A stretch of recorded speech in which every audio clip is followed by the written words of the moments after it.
Ya, terima kasih atas kesempatan yang diberikan. Assalamualaikum warahmatullahi wabarakatuh. Selamat pagi.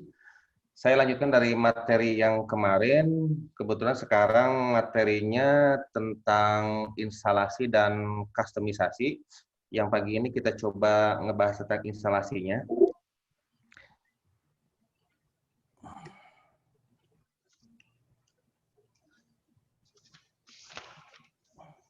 Nah, di sini kebetulan ini buku saya yang pertama tahun 2019. Di sini tutorialnya menggunakan Ubuntu versi 18.04.01.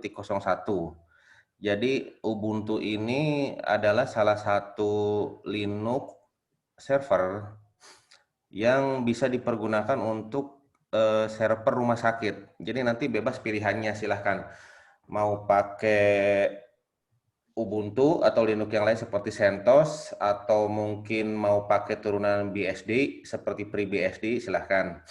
Kenapa pakai Ubuntu? Karena memang satu itu Ubuntu itu populernya sehingga kalau misalkan ada masalah kita mudah nyari tutorial di internetnya. Terus kenapa versi 18? Karena versi 18 ini adalah versi LTS. Jadi update-nya itu long term service, update-nya sampai 5 tahun ke depan. Jadi nanti kalau misalkan ada update database, nanti gratis, tinggal ngambil aja di internet gitu ya. Jadi ini tahun 2018 ditambah 5 tahun, berarti sekitar sampai 2023. Ada sih yang baru versi 20, tapi memang karena memang saya belum ngetes lebih jauh, takutnya nanti kalau pakai versi 20 ada masalah, nanti malah repot. Kalau versi ini kan memang udah versi yang sudah lumayan ya, sudah 2 tahunan, sehingga bisa dijamin hal-hal yang error-errornya mungkin sudah diminimalisir atau mungkin sudah tidak ada. Ini pada saat itu ini versi 18.04.01, mungkin sekarang sudah udah versi di atas yang mungkin udah 18.04.4 mungkin ya. Coba aja nanti ambil yang terbaru, nggak masalah. Ini ininya URL-nya. Nah, nanti di-download dulu. Setelah di-download, kita bikin live USB-nya. Jadi kalau pakai Windows itu biasanya pakai Rufus. Rufus atau Win32 Disk Imager. Siapkan aja flash disk minimal 8 GB lah. Ini kan kalau nggak salah itu sekitar 2 GB. Jadi kalau dimasukkan ke 8 GB cukup. Terus merek flash disknya yang original seperti SanDisk. Jangan yang flash disk abal-abal yang murah meriah, mesti nanti korup. Ya. Terus si ininya servernya harus connect ke internet. Kenapa connect ke internet? Karena nanti download update dari internet. Jadi pada saat setelah menginstal, kita langsung mengupdate Ubuntu servernya.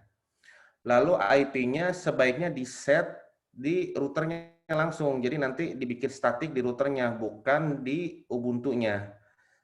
Kenapa dibikin statik? Karena supaya IP servernya tidak berubah-ubah. Jadi nanti repot kalau misalkan IP server berubah-ubah, suatu ketika pada saat dinyalakan ternyata IP-nya berubah, nanti klien-klien nggak bisa connect lagi. Biasanya sih routernya yang rekomendasi ya bisa pakai Mikrotik nanti ya. Nanti di Mikrotik karena memang itu sudah lumrah dipakai ya, banyak yang pakai juga. Karena memang ada yang versi yang terjangkaunya, ada yang harga 200 300 atau mungkin yang lebih bagus, lebih lumayan harganya, disesuaikan aja nanti sama kebutuhan. Kalau misalkan klien rumah sakitnya banyak, komputernya berarti memang butuh Mikrotik yang lebih mumpuni spesifikasinya. Nah, ini nanti pada saat setelah dicolokin flash disknya ke ini ya, ke server, tampilannya seperti ini. Nah, nanti muncul seperti ini. Teks-teks seperti ini. Lalu muncul konfigurasi bahasa. Pilih aja bahasa Inggris. Kalau ini pemilihan layout keyboard, biasanya keyboard yang umum itu ya tipe US. Pilih dan, nah ini ada beberapa pilihan. Ini pilih yang kalau misalkan pakai servernya, kebetulan ini pernah diuji coba menginstal server Dell tipe T40 ya. Jadi saya pilih pakai option ini yang install Ubuntu. Kecuali mungkin pakai versi server-server khusus, mungkin nanti ini yang bawahnya mungkin buat server-server yang lain. Oke, dilanjut. Nah, yang ini adalah pada saat ini deteksi LAN card-nya. Jadi pilih opsi pilihan DHCP. Kenapa DHCP? Karena si server dapat IP-nya langsung dari router. Jadi bukan menentukan IP sendiri. Biarkanlah router yang menentukan IP-nya. Kalau kita sudah mengeset IP server secara statik di router, nanti servernya otomatis dapat IP statik tersebut. Nah ini ya, ini masih lanjutan yang tadi. Nah pilih DHCP. Kalau misalkan mau manual ya pilih manual, tapi saran saya jangan manual, pilih DHCP saja, biarkan router yang menentukan. Ini saya skip aja yang manualnya. Nah lalu proxy address kosongkan saja. Nah yang ini sebenarnya ini mirror buat mendownload update dari aplikasi-aplikasi yang terinstall di Ubuntu-nya. Defaultnya ke arsip ubuntu.com. Kalau mau yang cepat itu biasanya cari mirror yang Indonesia. Biasanya servernya kambing.ui.ac.id/ubuntu. Jadi nanti bisa diketik manual di sini, nanti di sini diganti kambing.ui.ac.id/ubuntu. Jadi server kambing ini adalah server di server Universitas Indonesia yang dikhususkan untuk aplikasi-aplikasi Linux. Di situ ada ISO Linux, terus repositorinya, sehingga nanti kalau misalkan kita download updatean itu akan terasa lebih cepat daripada kalau misalkan kita ngambil dari server luar. Nah, ini pengaturan partisi. Pilih ini aja, use an entire disk. Jadi seluruh hard disk dipakai buat sistem Ubuntu-nya. Kedeteksi hard disknya, ini kebetulan simulasinya dulu pakai VirtualBox. Kalau misalkan hard disknya 1 tera, nanti bakal di sini bakal kedeteksi 1 tera. Sebaiknya sih kalau misalkan itu kalau pengen lebih cepat lagi, hard disknya jangan pakai hard disk, tapi pakai SSD. Itu nanti lebih cepat lagi ininya, metode tulisnya. Nanti kerasa perbedaannya signifikan. Nah, ini setelah ini kan tadi partisi otomatis ya, partisi otomatis Ubuntu yang memutuskan partisinya, kita pilih done. Lalu pilih continue. Nah, di sini silahkan profilnya diisi. Silahkan bebas, asal ingat aja ya, terutama username sama passwordnya. Misalkan username-nya server rumah sakit, passwordnya kalau bisa passwordnya yang mudah diingat, tapi jangan yang mudah ditebak. Terus kombinasinya kalau bisa kombinasi huruf sama angka. Besar dan kecil hurufnya harus diperhatikan juga. Jadi nanti bisa kombinasi huruf besar, huruf kecil sama angka, itu ya. Dilanjut. Nah, ini nanti akan diberikan pilihan seperti ini. Ini dilewat aja dulu lah. Nanti kalau misalnya kita butuh seperti Nextflow, itu misalnya belakangan aja. Pilih dan, nah nanti proses install berlanjut, beres, langsung reboot now. Komputernya nanti restart. Saat komputernya restart, flash disknya itu cabut aja supaya nanti langsung masuk ke sistem Ubuntu yang sudah terinstall. Pada saat masuk nanti minta login. Loginnya pakai yang sudah kita buat tadi, misalkan loginnya Ubuntu, passwordnya server. Nah, setelah itu kita lakukan update dulu. Perintahnya sudo apt get update. Nah, ini proses update-nya.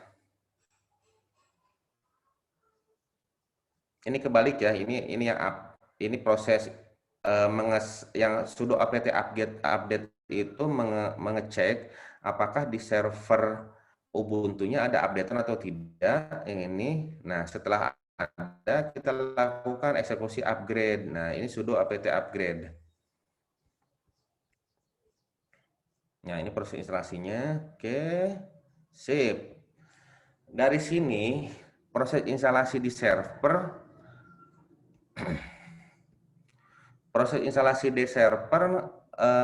kita bisa mengendalikan server tersebut di komputer klien. Kenapa? Karena supaya nanti kita tidak mengetik-ngetik perintah tersebut secara manual ngetik. Nanti bisa copy paste lah kalau di klien. Jadi kita mainannya mainan SSH. Jadi komputer server setelah diinstal sampai tadi itu kita aktifkan SSH-nya, kita harus mengetahui IP-nya. Nah, proses selanjutnya bisa dilakukan di klien. Di klien nanti bisa pakai komputer Windows, berarti bisa pakai PuTTY atau Bitwise atau yang lainnya. Nanti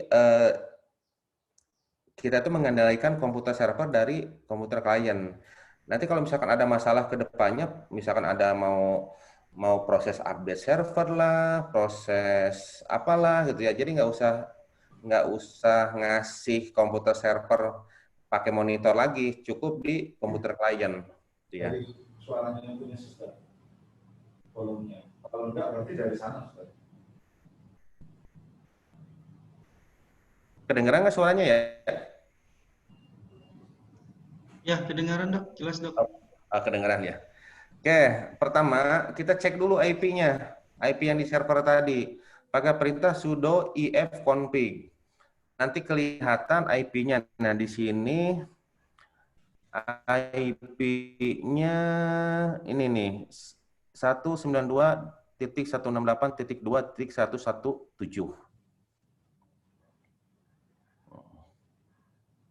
Nah, kebetulan saya nge-remote-nya pakai komputer Linux, jadi langsung main di terminal. Kalau nanti pakai putih ya tinggal dimasukin aja IP-nya, IP servernya, terus username sama passwordnya. Kalau sukses nanti langsung langsung kebuka terminal. Oke.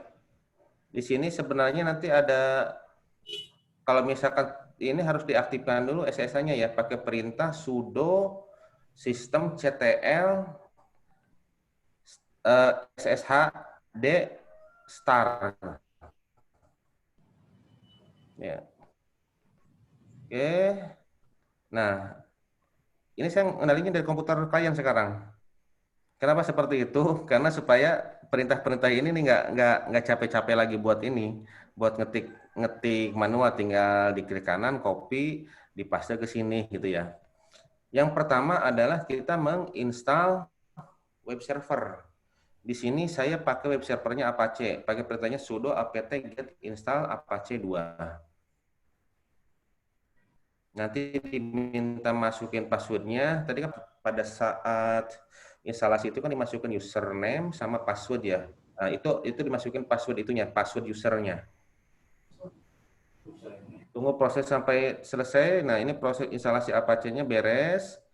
Setelah itu kita install MariaDB server. Ini waktu dulu itu belum masuk nih MariaDB. Kalau sekarang bisa langsung perintahnya langsung sudo apt. Kalau ku ini kan pun kalau ini Sudo apt get install MariaDB server. Ya. Jadi tidak usah setting-setting ini lagi. sengaja saya besukkan karena kita ngomong tadi kan. Nah, ini dia. Itu bagus. Ini udah tutup kan? Enggak suaranya. Waktu Ini- awal ini, waktu ini awal pun saya bikin bukan. tutorial, saya harus masukin ini. Ternyata sekarang setelah dicoba sudah tidak usah masukin ini lagi. Jadi pakai pakai repository default juga udah ada. Selanjutnya adalah instalasi PHP 7. Perintahnya sudo apt get install PHP. Secara otomatis terpilih PHP 7. Setelah itu ini opsional ya untuk PHP My Admin. Jadi PHP My Admin ini adalah aplikasi berbasis web untuk mengelola database. Jadi kalau misalkan mau pakai yang lain seperti MySQL Workbench, Navicat, atau Hedi SQL, ini nggak usah diinstal juga, nggak masalah. Ya. Kalau mau diinstal, perintahnya sudo apt get install php my admin. Nanti ada proses pemilihan mau pakai web server yang mana, Apache atau like HTTPD. Berhubung kita menginstal Apache, berarti kita pilihnya Apache. Di sini milih ini kan terminal ya. Untuk memilihnya tekan spasi sehingga akan muncul tanda bintang di Apache.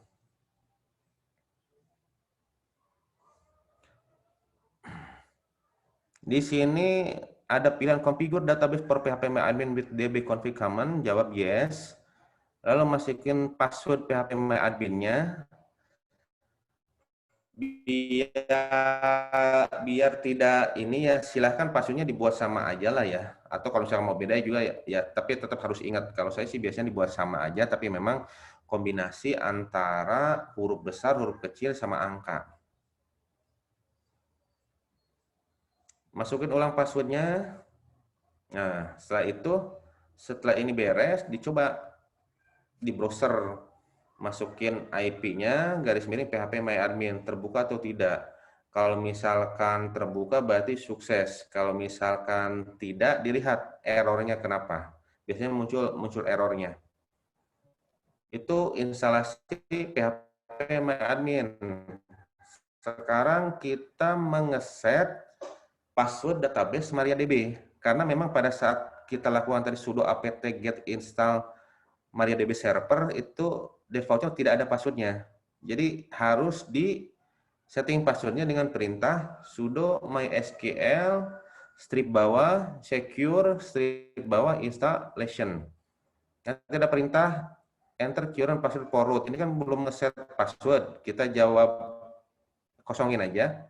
Di enter. Set root password, jawab yes. Nah, baru dimasukin passwordnya. Terus masukin lagi passwordnya. Jadi proses verifikasi. Remove anonymous user, kita jawab yes. Disallow root login, ini kalau dijawab yes, di klien kita nggak bisa login dengan user root. Sebaiknya jawab yes aja untuk keamanan. Jadi nanti kalau misalkan sampai ada yang macam-macam, dia nggak bakal bisa masuk ke server karena kita user root-nya itu sudah di disable. Jadi kalau misalkan ada yang iseng di komputer klien, dia pakai akses root, nggak bakal bisa masuk karena user root-nya sudah dinonaktifkan buat komputer kliennya.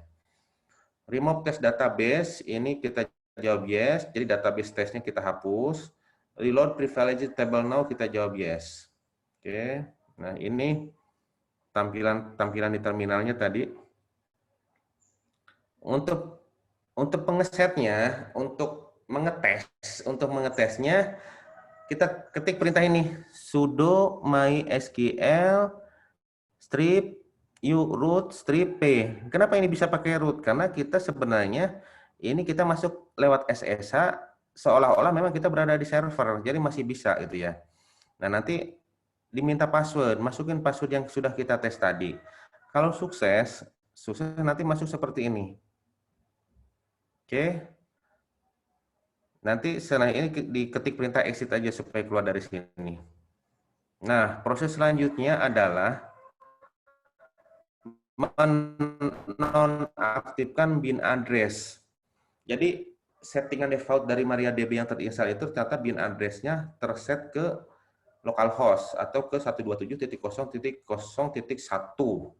Sehingga pada saat kita mau connect ke database server, ke MariaDB di server, dari klien tidak bisa. Makanya kita nonaktifkan dulu. Pakai perintah sudo nano etc mysql mariadb config d, persis seperti ini ya. Ini buat Ubuntu 18.04. Kalau Ubuntu versi 20, lain lagi nama filenya. Kalau pakai FreeBSD, tidak usah ini lagi, tidak usah setting bin address lagi, karena nggak ada file CNF-nya. Nah, ini ya, ini cari kata-kata di file ini yang bin address. Nah, ini nih. Ini awalnya tidak pakai tanda ini, tidak pakai tanda crash seperti ini. Kalau ini disebutnya di komen. Jadi kalau di komen seperti ini, nanti tidak dieksekusi. Makanya biar tidak aktif harus dikasih tanda crash. Disimpan. Oh ya, sorry. Ini kan pakai nano ya. Sudo nano. Jadi nano itu text editor. Text editor berbasis terminal. Ini yang paling mudah daripada V. Kalau V rada-rada ribet buat ininya, buat shortcut keyboardnya. Kalau ini tinggal ketik perintah seperti ini, kita tinggal kasih tanda crash. Setelah itu kita simpan. Simpannya dengan perintah Ctrl plus O, lalu kita keluar dengan Ctrl plus X. Sip. Nah, proses selanjutnya adalah kita mengeset agar web server Apache dan MariaDB itu otomatis dijalankan pada saat komputer dihidupkan. Kenapa seperti ini? Karena kalau misalkan katakanlah mati lampu, mati listrik, setelah itu listriknya hidup lagi, komputer kita on-in lagi, kalau tidak dibuat auto run seperti ini, nanti kita harus menjalankan manual. Jadi makanya kita kasih script seperti ini, perintah seperti ini, sudo systemctl enable apache 2. Nanti secara otomatis pada saat komputer restart menjalankan web server Apache 2. Begitupun perintah ini, sudo systemctl enable mysql. Ini perintah untuk menjalankan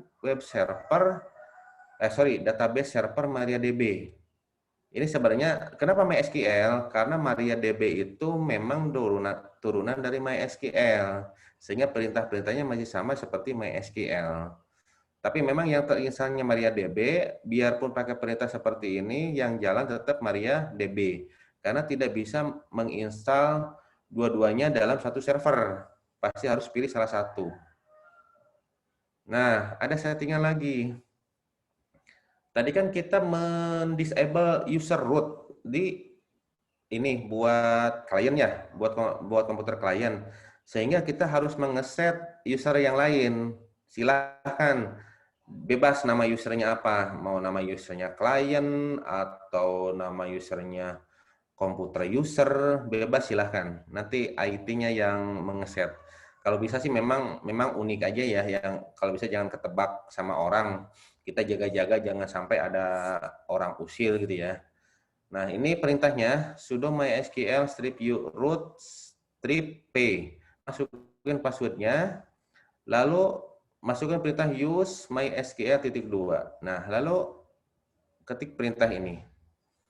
Grant all privileges on bintang 2, nama klien. Ini nama kliennya apa? Misalkan klien atau komputer user. Identified password, passwordnya apa?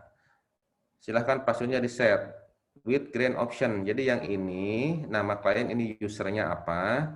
Passwordnya apa? Itu ya. Lalu setelah itu ketik plus privileges (2), enter, lalu di exit. Sip, nyampe situ. Setting database beres, setting tadi web server beres. Sekarang kita buat database-nya. Jadi kita login lagi ke database-nya, sudo mysql root p. Nah, kita bikin database buat Hansa-nya. Biasanya sih namanya database-nya SIG. Tapi ini nggak mengikat, bebas silahkan. Karena mau dirubah apapun, nggak masalah. Yang penting nanti ada pengaturan namanya database XML. Nah, diatur di situ. Itu ya. Lalu ketik exit, sip. Nah, oke, yang ini kita langsung download download database langsung dari ini, database contoh SQL. Perintahnya wget-c seperti ini. Nanti saya kasih aja filenya ya supaya nanti mudah copy paste-nya lah. Jadi pakai perintah seperti ini, nanti langsung ke download. Nah, ini proses mengimport dari database SQL ini yang di GitHub, diimpor ke database SIG yang di server kita. Jadi perintahnya sudo mysql spasi strip u root spasi strip p SIG lebih kecil SIG.SQL. Lalu kalau beres sudah di exit. Oke, sip. Sampai sini. Oh ya, untuk ininya ya. Untuk GitHub-nya. Nah, GitHub-nya GitHub SimRS Hansa. Tadi itu saya langsung ngambil filenya dari sini. File SQL. Nah, yang ini. Kalau mau mendownload ini semua, bisa ada berbagai cara. Yang pertama, kalau di Linux, tinggal pakai perintah git clone. Di Linux atau di Mac ya, git clone. Yang ini dimasukin.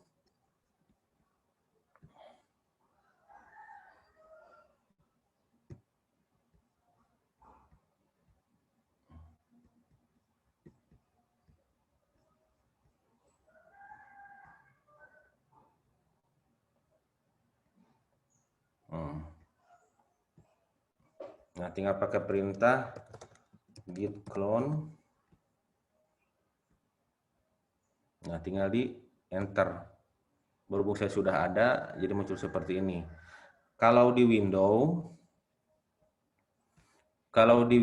bisa pakai GitHub Desktop. Jadi download dulu GitHub Desktop-nya.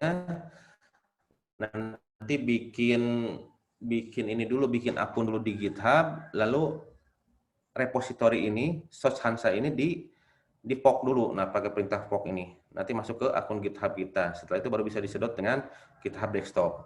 Atau download aja langsung zip-nya. Nanti langsung ke download zip-nya. Ini kurang lebih ukurannya 2 GB. Di sini nanti ada juga selain SQL yang mau kita masukin, ini ada ini, web app.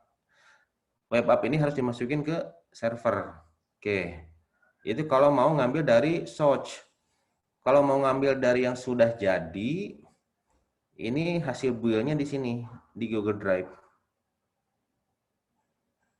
Nah, ini ada software SimRS Hansa. Di sini pilih yang, kalau buat Windows ambil yang Windows, kalau buat yang Mac ambil yang Mac, kalau yang Linux ambil yang Linux. Tapi kalau aplikasi Java-nya sih sama, web app-nya sama juga. Yang beda itu untuk aplikasi-aplikasi pendukungnya. Seperti SAM-nya, kan ada SAM yang di Linux, ada yang SAM yang di Windows. Kalau yang ini sih, yang bawaan ini SAM-nya udah all in one.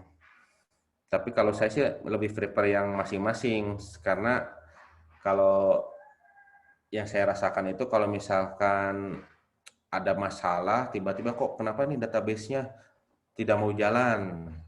Kita bisa nyari di googling itu mudah. Oh, biasanya seperti ini gitu. Nah, ini kan ada di sini juga ada SQL juga. SQL. Nah, ini ada SQL, terus ada web app-nya juga. Nah, ya. Jadi silahkan mau ngambil yang mana dulu. Kalau untuk menjalankan bisa dari file SQL-nya, bisa dari source-nya atau dari yang sudah jadi. Nah, ini kita balik lagi, kita mau memasukkan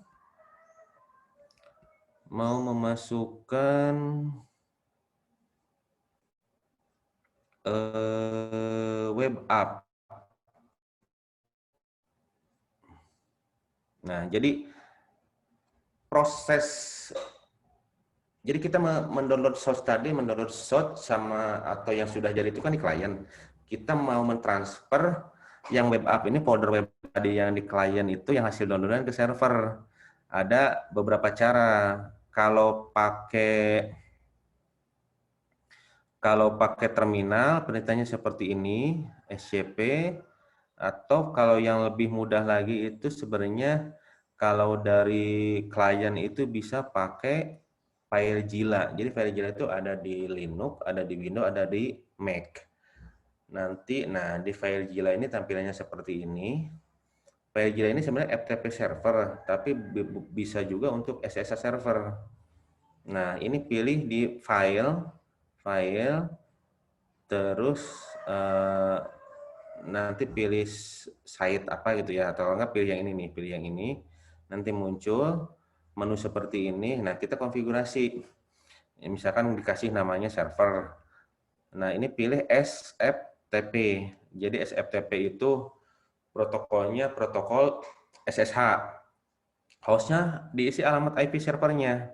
Ini alamat IP servernya 192.168.2.110. Usernya apa? Karena Ubuntu user root itu di disable, sehingga kita pakai user biasa. User, misalnya nama usernya Ubuntu, passwordnya silahkan sesuaikan yang tadi sudah kita set, lalu di OK, lalu ini ada opsi seperti ini, biar tidak ditanya-tanya password, pilih save password, tekan OK. Nah, ini diklik, klik server. Nanti setelah di OK, nah ini di sini file-file yang terdapat di server muncul di sini. Nanti kita transfer dari sini ke sini. Oke, ini oke dulu.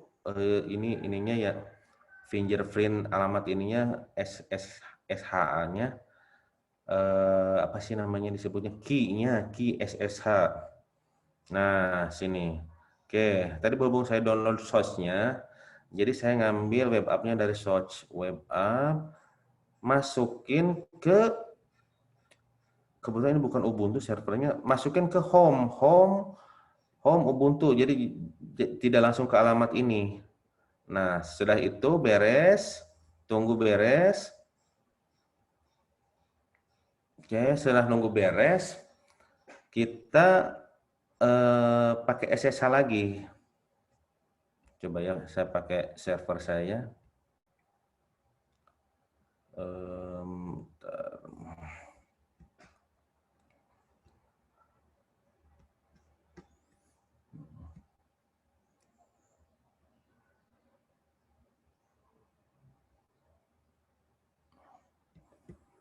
Coba SSH.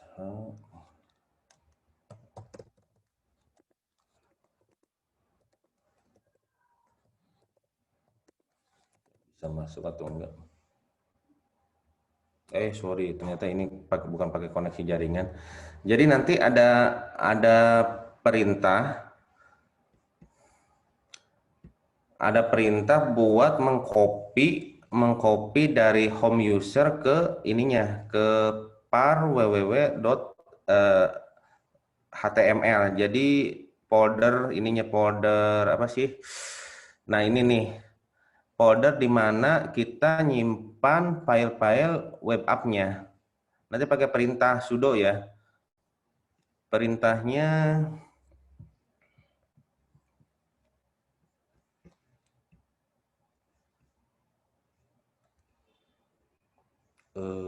text edit, Sublime Text.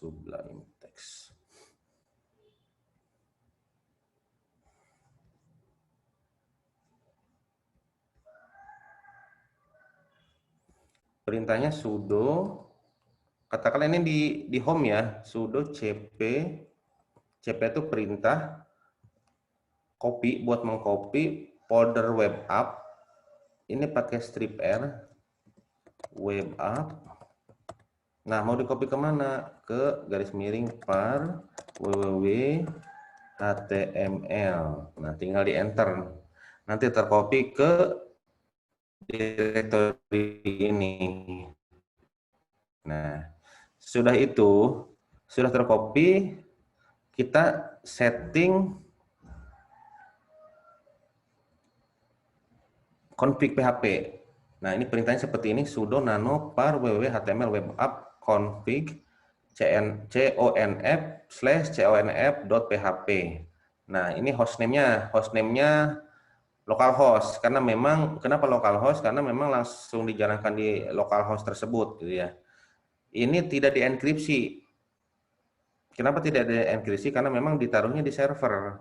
Jadi hanya yang berhak aja yang bisa mengakses. Ini username sama passwordnya, username password database. Ini nama databasenya. Kalau nama databasenya bukan sih, ya dirubah di sininya. Lalu disimpan dengan Ctrl O, keluar dengan Ctrl X. Ini seperti ini ya, ini yang dirubahnya. Ini sebenarnya selain yang ini di bawahnya juga banyak, tapi jangan diotak-atik. Kita cukup yang di sini aja. Oke, dites web app-nya sudah terkoneksi atau belum. Nah, saya pakai browser dari klien, alamat IP-nya, lalu garis miring web app, gitu ya. Oke, untuk server seperti itu. Sekarang kita ke klien. Klien itu mungkin kliennya ini ya, Windows sepertinya. Saya pakai yang Windows dulu. Settingannya.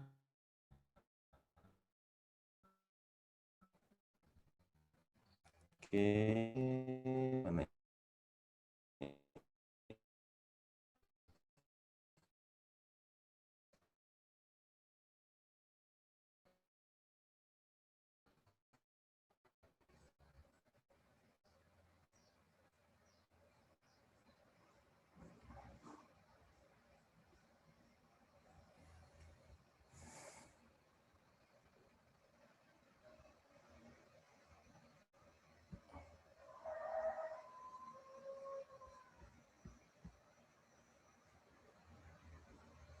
Nah, ini waktu ditulis itu masih pakai Java 12. Sekarang versi yang tahun 2 ini ditulis itu buat 2019 Januari. Ada update pada saat itu bulan Mei 2019 beralih ke Java 12. Jadi yang kita gunakan adalah JDK-nya JDK Java 12. Terus bukan dari Oracle. Kenapa bukan dari Oracle? Karena Hansa ini kan ada JFX-nya. Kalau yang dari Oracle itu Java-nya itu antara Java sama JFX dipisah. Jadi nanti kita repot. Disarankan downloadnya yang dari Belsoft. Belsoft Java 12. Ya, Belsoft JDK 12. Nah, ini versinya, pilih versi Java 12. Nah, ini ya, ini buat yang Windows, pilih yang ini. Kalau komputernya, kalau Windows yang terinstallnya, pilih yang versi 64 bit. Kalau yang 32 bit, ya pilih yang 32 bit. Kalau masih ada, kalau belum ada, berarti mau nggak mau ya harus yang 64 bit. Ya, ini, pilih yang MS ini. Misalnya gampang, tinggal di double klik, tinggal next aja. Dilanjut.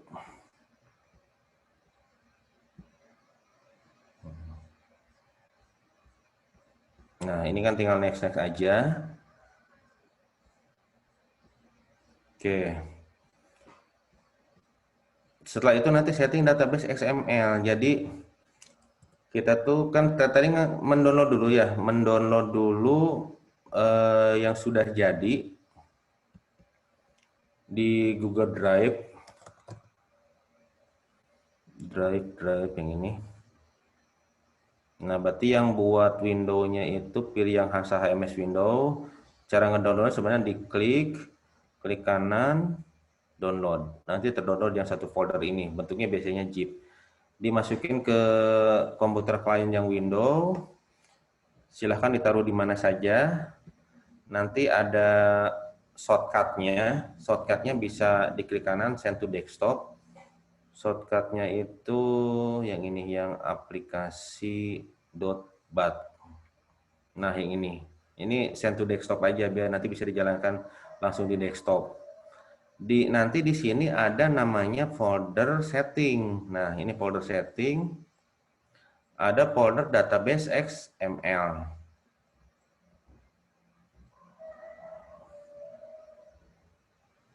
Nah, ini folder database XML.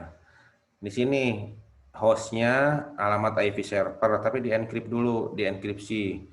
Database-nya sama dienkripsi, portnya, usernya, passwordnya dienkripsi juga.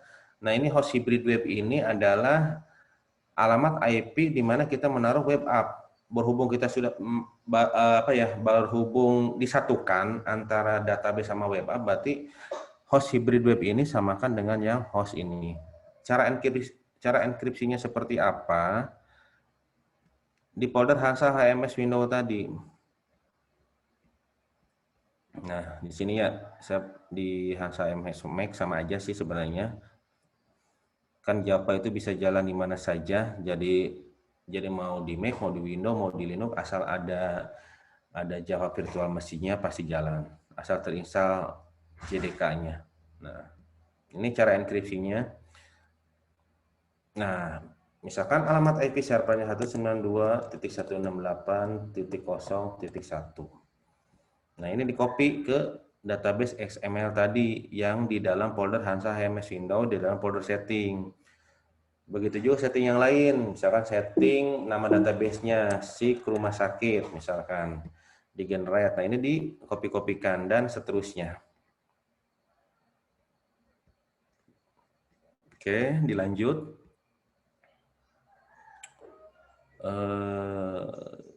Nah, setelah itu nanti tinggal dijalankan saja. Sudah beres setting buat klien. Dijalankannya nanti kan di sini tuh sudah tadi yang shortcut aplikasi itu kan udah send to desktop. Nah, tinggal di double klik aja di desktopnya. Kalau sukses, coba saya jalankan dulu punya saya.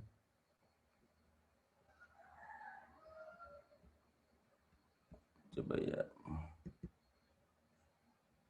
Masuk enggak? Nah, ini sukses seperti ini. Nah, jadi muncul tampilan seperti ini. Peringatan-peringatan seperti ini. Tunggu prosesnya. Nah, muncullah. Gampang sebenarnya. Tapi memang nanti kadang suka ada yang kelewat konfigurasinya. Nanti bisa dilihat dari error di sininya. Misalkan error bisa aja ada firewall window-nya yang belum diizinkan buat mengakses ke database MySQL, atau tadi seperti bin address, atau salah setting database XML, username dan password-nya salah gitu. Oke. Sementara cukup. Silahkan kalau misalkan ada pertanyaan, dipersilahkan. Baik dokter, terima kasih penjelasannya. Untuk teman-teman, kira-kira dari apa yang sudah disampaikan oleh Dr. Salim tadi, apakah ada yang kurang jelas dan perlu ditanyakan? Silahkan langsung ditanyakan saja.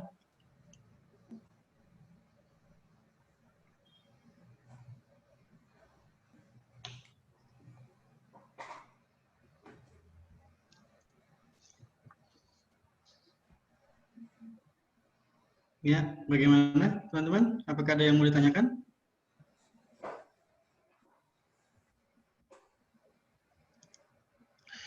Sudah jelas berarti. Mungkin kalau baru melihat sih kadang bingung yang mau ditanyakan apa. Tapi biasanya kalau misalkan sudah mencoba, ya muncullah pertanyaan-pertanyaan tersebut. Iya, iya. Baik dok, kalau tidak ada yang bertanya, mungkin saya ada beberapa yang mau ditanyakan, terkait dengan troubleshooting sebenarnya kira-kira terkadang kan pada saat kita melakukan instalasi untuk examnya sendiri di Ubuntu, terkadang ada beberapa kali saya sempat mengalami juga seperti seumpamanya MySQL-nya tidak mau jalan gitu, MariaDB-nya tidak mau jalan, atau bahkan Apache-nya juga nggak mau jalan gitu. Nah itu kira-kira ada solusinya nggak ya, kira-kira seperti apa biasanya permasalahannya? Biasanya sih dicek dulu ada port yang ini nggak, ada port yang kepake nggak. Itu pakai SAM ini ya, SAM paketan ya? Iya benar. Makanya saya nggak pakai itu karena pengalaman sebelumnya kalau pakai SAM itu, SAM paketan, kalau nggak jalan itu susah ininya Pak, susah trackingnya. Terus kalau misalkan mati lampu, si SAM itu dia bikin file ini, file PID sama file .err, sehingga menyebabkan si SAM-nya nggak mau jalan. Kemungkinan satu portnya ada yang kepake, kedua ada file-file tersebut di dalam foldernya. Jadi kalau tetap mau pakai SAM yang Maaf pakai dok, maaf terputus sepertinya, kurang jelas. ya. Boleh diulang dok, kurang jelas sepertinya sempat terputus Jadi tadi. kalau mau pakai SAM yang paketan, nanti harus ada script lagi. Kalau misalkan ada, katakanlah mati lampu, si SAM-nya itu nanti bikin file error Pak, file .err sama file .pid di dalam folder SAM-nya, sehingga menyebabkan si SAM-nya tidak mau jalan. Biasanya itu yang pertama. Yang kedua, biasanya portnya ada yang pakai. Jadi port buat, katakan port database 3306, ternyata di sistem Linux tersebut terinstall juga yang database yang ini, yang MariaDB, tapi bukan paketan SAM, jadi akhirnya bentrok gitu. Oh, berarti Kalau saran saya sih main standalone, yang install yang seperti tadi, yang sudah ya, install Apache gitu masing-masing, jangan pakai SAM. Kalau tetap mau pakai SAM juga nanti harus ada script yang harus dibikin lagi. Jadi kalau pas mati lampu, IT nggak kerepotan harus buka server. Selama ini kenapa saya pakai SAM yang standalone, yang Apache, MariaDB yang dipisah-pisah, alhamdulillah selama kalau misalkan tahu-tahu mati lampu dihidupin lagi, server ya tetap jalan seperti itu. jadi terkait kalau seumpamanya nih, anggaplah sudah menggunakan yang parsial tadi. Tiba-tiba mungkin pernah ada kejadian nggak tiba-tiba tidak mau jalan atau butuh update dan lain-lain, itu kira-kira solusi atau komen yang bisa digunakan untuk melakukan prosesnya seperti apa ya dok ya? Kadang sih kalau pengalaman saya paling kalau misalkan harddisknya bermasalah, kalau ada yang bad sector biasanya kadang nggak mau jalan. Makanya kalau pas saat running itu ya diusahakan seperti server harddisk itu disarankan yang baru ya, biar dalam 2-3 tahun ke depan nggak ada masalah. Terus nanti bisa di tracking, sebenarnya bisa di tracking, itu kan ada lognya, dilihat dari lognya kenapa nggak mau jalan. Biasanya kalau misalkan ada bad sector menyebabkan korup di ininya ya, di tabel database-nya. Nah, di situ ada muncul oh seperti ini. Dicoba dulu metode recovery bisa atau enggak. InnoDB-nya di set di myCNF. Ini sampai 1 sampai 6 nanti dicoba InnoDB 1 gimana bisa jalan atau enggak. Yang penting selamat dulu database-nya. Makanya saran saya sih sebenarnya setelah kita konfigurasi server, database sudah beres, seperti tarif, kita mau jalan, kita harus menyiapkan metode backup-nya. Jadi jangan dipikirkan pas belakangan, pas awalnya kita sudah set minimal ya auto backup di server, auto backup di klien. Jadi saat server tidak bisa kita akses, saat harddisk server yang paling kemungkinan terburuk misalkan angus gitu ya, nah, kita masih punya backup di klien. Terus bisa kita backup lagi sebenarnya ke ini ke cloud seperti Dropbox, Google Drive. Jadi suatu ketika bermasalah servernya, kita masih punya cadangan gitu. Jadi kalaupun nanti misalkan down gitu ya servernya, kita nggak usah nunggu lama-lama, bisa sejam 2 jam, bisa pakai komputer cadangan, kan database kita punya ya di tempat lain. Nah, kita bisa restore database tersebut, seperti itu. Baik, baik dok.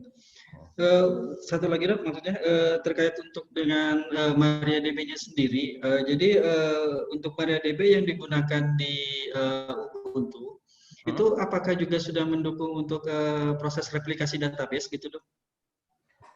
Kalau replikasi database itu ya didukung.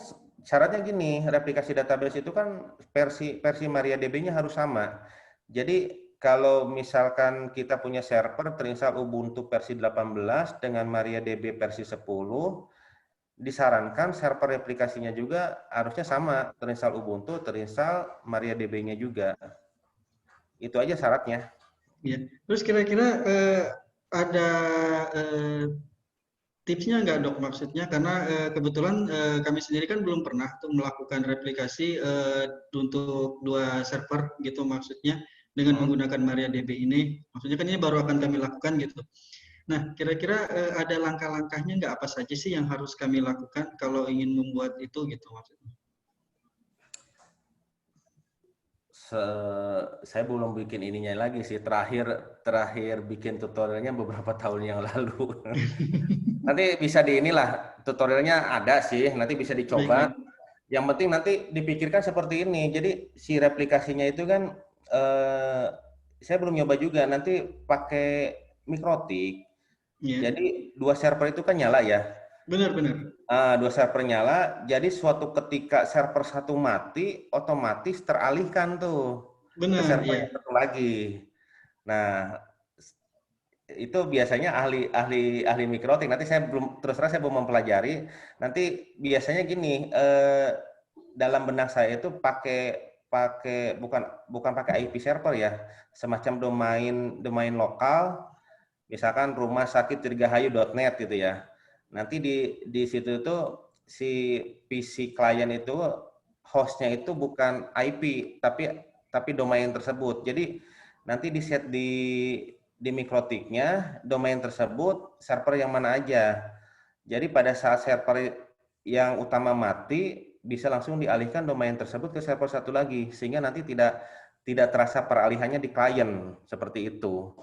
Hasilnya nanti kalau misalkan ada masalah, pelayanan bisa tetap jalan karena memang terbackup sama server replikasi. Nanti sambil jalan aja lah, ya, sambil Siap, udah ya. Aduh, jadi nambah lagi nih dok pertanyaannya, nggak apa-apa dok ya? Ayo siap lah, masih lama kok, santai. Baik. Ya, terkait dengan performa dok sebenarnya dok. Jadi kira-kira kalau menurut saran dokter, kira-kira untuk server database sendiri sebaiknya di kami itu menggunakan apa ya? Maksudnya apakah harus menggunakan versi yang Linux ataukah kami bisa menggunakan versi Windows Server gitu? Terlepas dari biaya yang dikeluarkan dok ya. Ya tetap saran saya itu jangan Windows. Soalnya Windows Server ada salah satu rumah sakit ya, dia pakai Windows Server original ternyata masih tembus sama ransomware. Jadi akhirnya ya tidak direkomendasikan, mending pakai yang lain aja, yaitu pilihnya antara Linux atau BSD. Oh, iya. Jadi memang rekomendasinya memang tetap ke distro dulu selain Windows ya. Jadi maksudnya mungkin boleh pakai Linux distro versi apapun gitu atau menggunakan BSD sekalian gitu ya dok ya. Ya, selain virus juga ternyata proses akses ininya juga kalah sama Linux. Proses akses ke database-nya. Jadi ada teman-teman di grup Telegram, awalnya kan dia pakai server Windows. Terus dia beralih ke Linux, memang signifikan bedanya seperti itu. Jadi tetap saran saya tetap non Windows gitu ya. Baik. Ya, mungkin teman-teman yang lain sudah ada pertanyaan yang mau ditanyakan. Karena nanti pertanyaannya saya borong semua nih jadinya. Tanyakan aja, bebas aja sih sebenarnya, silahkan, jangan sungkan. Iya. Gimana? Derika mungkin ada pertanyaan?